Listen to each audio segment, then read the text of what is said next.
That's not science. That's fake. When it comes to maintaining friendships, it's not just the number of hours you spend together, but what you do that matters. Hall says, based on research. What research? I mean, this is crazy. Send that text. Here's what it comes down to. Here's what they want. Send that text. We generally don't need to maintain friendships with one of our two best friends, says sociologist Jan Yeager, who researches friendships and has written several books on the subject. She frequently texts or calls her best friend from college who lives about 3 hours away. Wow, It's important, she says, to recognize you are truly busy. Picture this. You're sitting at home alone watching YouTube videos, wondering why you can't find the motivation to do the things you... Here's the thing with friendships. They all have golden ages. This is the truth. There are certain friends that you have for a very long time, but you never quite recapture the golden age of your friendship. This is completely normal in life. It's normal that your circle gets smaller. And I know there is an epidemic of loneliness in the country, and a lot of that's because our lives are digital now, and a lot of those lives are empty and unfulfilling, and digital communities aren't the most supportive, fulfilling, and, I guess maybe the answer, I guess, will be we're going to become more immersive, and then they will feel more real. But as of right now, it's kind of empty. It's not seeing people and being face to face and being, there's a book, Bowling Alone, written about this, and it's a pretty good book about, the collapse of like those social communities that, held people together, whether it was Knights of Columbus or whatever. But it's just funny that this is the most obvious article that anyone could write about anything. And growing up and evolving, and you learn all this stuff, and I just don't know why these papers now are treating us like we're 6. I don't think that's a good sign. That big papers right now are treating us like we're 6. Like, it's a very strange dynamic, the way they're speaking. This is the Wall Street Journal. People who read this have a little bit going on. This is not like the New York Post or something. This is like the Wall Street Journal, where it's like the people who read this are supposed to be like higher, and they're like, sometimes your friend moves away and you don't have that friend anymore. It's like, guys, why are we focusing an inordinate amount of words on this very understandable concept that friendships change, and some of them get better or worse over time?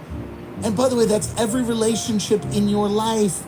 That's your wife, your husband, your family. It's all about the time you put in. I just don't, it's such a strange thing. This is not only this particular article, it's a whole spate of these articles now that are being written like we are, like, it terrifies me, this article is in the Wall Street Journal. How scary it is. They will write about anything except Epstein. They will write about anything except this. I mean, the social science of friendships. When was this published? A couple of days ago? It was a long time ago? Yesterday. 2 days. Yesterday. 2 days ago. Like, yeah, we just wonder why. Listen to this, ready? Go up a little bit here. Arthur Aaron, a research professor in the Department of Psychology at Stony Brook University, developed a procedure to study interpersonal closeness in the lab. Researchers provided pairs of strangers 3 sets of increasingly personal questions. For example, they might start with, when did you last sing to yourself? And progress to, when did you last cry in front of another person? They found that strangers in this fast friend study could establish interpersonal closeness in 45 minutes. The takeaway was that sharing things about yourself can lead to close friendships. I mean, can you imagine this? Can you imagine this? The takeaway? The takeaway is that sharing things about yourself can lead to, I mean, this is mind-blowing. I was reading this going like, is this real? Is this AI? Are they like trying out a system to write articles? Like, this is the Wall Street Journal telling you that sharing close stuff can make you friend. Oh, yeah, duh. This is crazy. Once that closeness is established, Aaron says that some ways to maintain closeness are supporting friends when things go wrong for them and celebrating their achievement. This is for the robots. This has got to be for like autonomous human bots and they're just writing it and they're throwing it in the Wall Street Journal. It terrifies me that this is how stupid people are getting, that we need articles like this, or that articles like this automatically don't become jokes. I'll tell you this.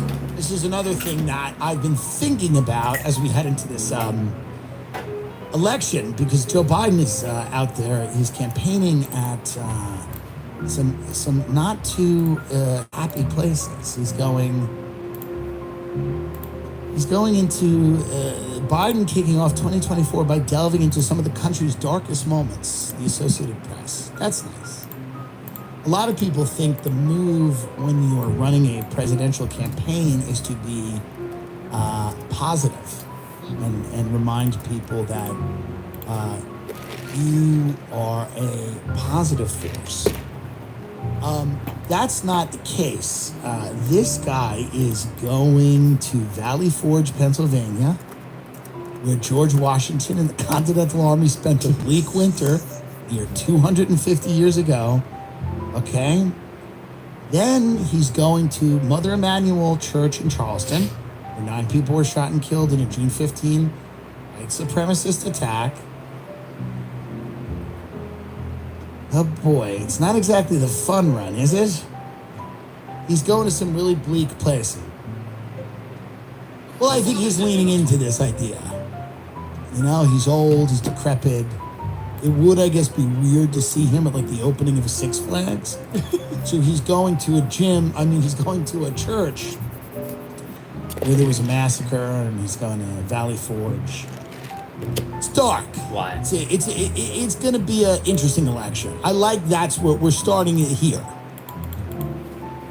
This is our baseline. Our baseline is the Mother Emanuel Church, Valley Forge. A lot of people died here. A lot of death.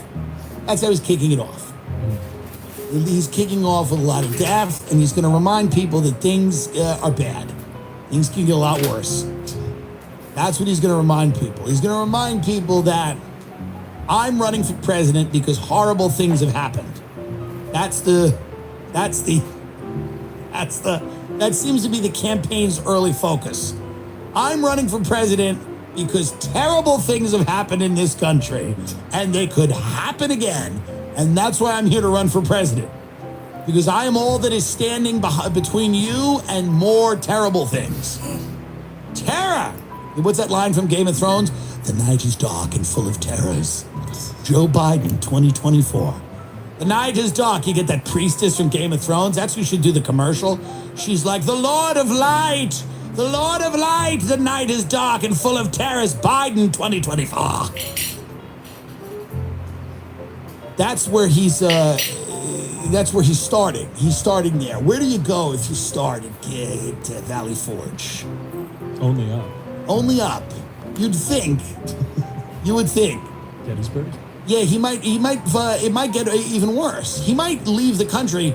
You might see the next commercial he does might be from Auschwitz, you know? I'm Joe Biden here at Auschwitz. You know, like that might be where he goes. He might just go to the scene of mass graves everywhere, which I support. I may vote for him. If Joe Biden conducts an entirely mass grave campaign, it'll be hard not to get my vote because it's just where I live. You know, so if he just, for every week, if he's broadcasting from the site of another massacre, like if he's like, and this is where the Comanches, just killed all the settlers, cut their throats, and they all bled out, even the babies. If he somehow finds a way to do that, it'll be difficult to not get a little bit excited. But that's an interesting strategy. Like people in strategy room are like, listen, they think you're old. They think you're out of touch. Here's what we'll do. You need to show them that horrible things happen. Horrible, terrible things. Because when people are thinking about these horrible, terrible things, you will seem, by comparison, not such a big deal that you don't know where you are or what you're saying. But we need to remind people how bleak it can get so that you seem like the logical choice. Because he is the logical choice. If that is the country that you're in every day in your head, The tragedy at that church was horrible, by the way, and that kid should have been executed. I don't know if he was or not. But if that's where you live, like if you wake up every day and that's the mentality you're in, or you're thinking somehow about the rough winter that the mermaid, the Little Mermaid. I mean, Did he play the sea? oh no, on the podcast. Mike Rogers voted to ban Medicare from negotiating cheaper drugs. It's for Big Pharma, not us. These mushrooms make you feel better. They increase focus and energy while keeping you calm. Ladies and gentlemen, welcome to the Tim Dillon Show. Shawn Mendes is on the brink, canceling 3 weeks of shows. He's upset, unhappy, under pressure I think he tweeted out or put a message that he is at his breaking point. We are upset. We're sad to hear that. He goes, I've been touring since I was 15, and to be honest, it's always been difficult to be on the road away from friends and family. I agree with that statement, but end it when it's on the road. Like, it's difficult to be on the road because the benefit of being on the road is being away from your friends and family. But that's something like the publicist goes, come here, get me. After a few years off the road, I felt like I was ready to dive back in, but that decision was premature. And unfortunately, the toll of the road and the pressure has caught up to me, and I've hit a breaking point.